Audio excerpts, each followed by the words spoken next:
is the O Show. I am back with a new segment that I'm doing.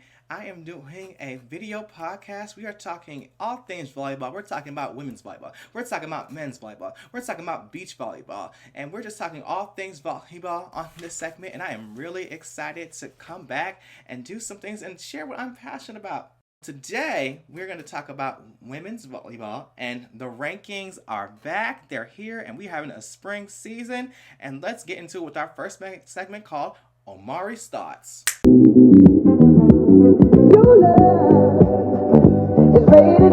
At number 1, we have Wisconsin. I am so excited that they are number 1. They returned Dana Recchi, Molly Haggerty, Grace Lober. They are here and they are back and they are ready to claim that title. And I'm very excited that they are number 1. At number 2, we have the Texas Longhorns.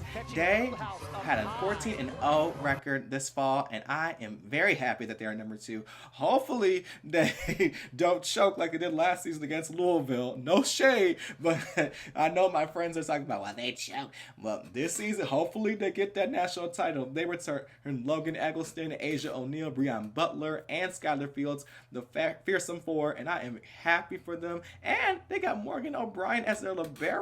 They got some extra defense on it. They have to be number 2. Number 3, we have Stanford.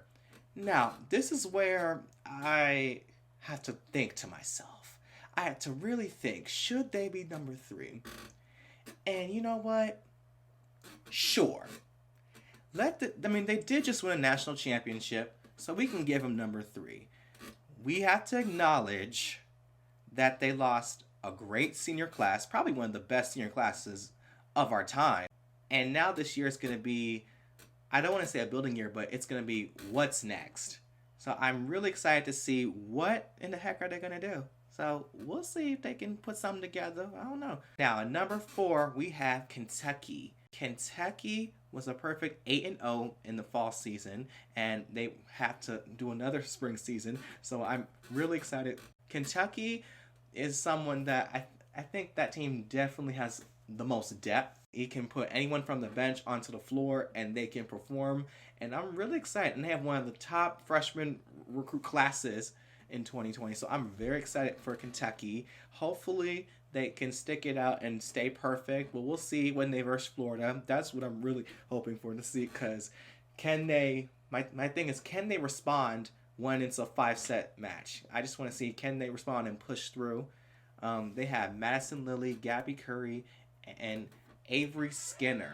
Now that one, let me tell you something. I saw her play on my phone. I said, oh, okay, so she can bomb the ball. Okay, so she's someone you got to watch out for. At number 5, we have Nebraska, as they should. Nebraska returns everybody. So they're just 1 year smarter, 1 year stronger. And I'm really excited to have Lexi Sun, Jazz Sweet, and Lauren Stiffens for their senior class starters. And I am curious to see how they will do against Wisconsin when that match occurs, because they did lose to them 3 times in a row, and Wisconsin returns mostly everybody. So will that be the same result? Have they learned? Can they make adjustments? We'll see. At number 6, we have the Baylor Bears. And, you know, I have to say it. I know my friend's going to come for me in the comment section, but I love me some Yaciana Presley. I mean, that girl can jump, she can thump, she can pass, she can do it all, honey. She can jump higher than the sky and fly. And she has been, I don't want to say carrying the team, but she's been contributing some points. And I think they have a couple more players that can contribute more to the Baylor Bears, even though they lost 2 times to Texas and 1 time to Kansas. They were all in 5 sets, so I think definitely deserve the number 6 spot. At number 7, Minnesota. Minnesota has Stephanie Samity and Reagan Pittman and Donna Rollins, and they have a new freshman, Taylor Lamphere, on the outside. We'll see if she starts. I don't know. I can't say, but I can tell you this: she can play. And so I'm ready to see how she does in the Big Ten, and I'm ready to see how Minnesota can they get those upsets against Nebraska? Can they win against Wisconsin? I really want to know. Hopefully, we'll see. I don't know. At number 8, I have Washington, and I agree because I mean, they did lose Kara Bachma, who was a star on the team, and I'm curious to see, how they do against Stanford, against a Utah, against a USC, against UCLA, like what's next. And we're just going to keep them at 8 and keep them pretty sitting. Number 9, we have Penn State, and you got Caitlin Horde, Johnny Parker.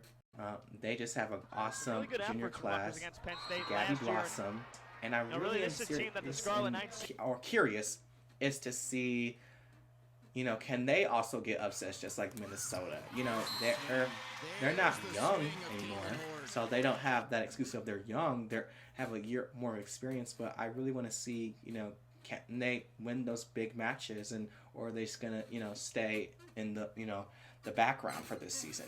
We'll see. And then lastly, at number 10, we have Utah. I think, mark my words, I think Utah might win the Pac-12.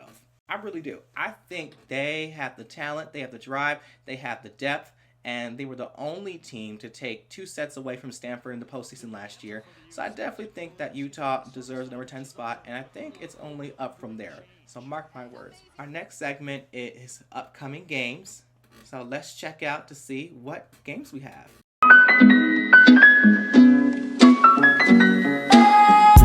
So on January 22nd at 5:30 p.m. Central Time is Purdue at Wisconsin on the Big Ten Network. And then on the following day, January 23rd at 8 p.m. Central Time, they go back at it again on the Big Ten Network. And you can see those games. And I'm really excited to see that's the opener. And I think, Wisconsin's going to win. I don't, maybe Purdue might take a set. Who knows? It's the Big Ten. You never know in the Big Ten.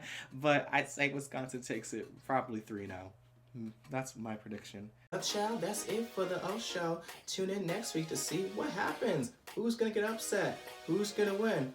Who knows? Tune in next week to the O Show.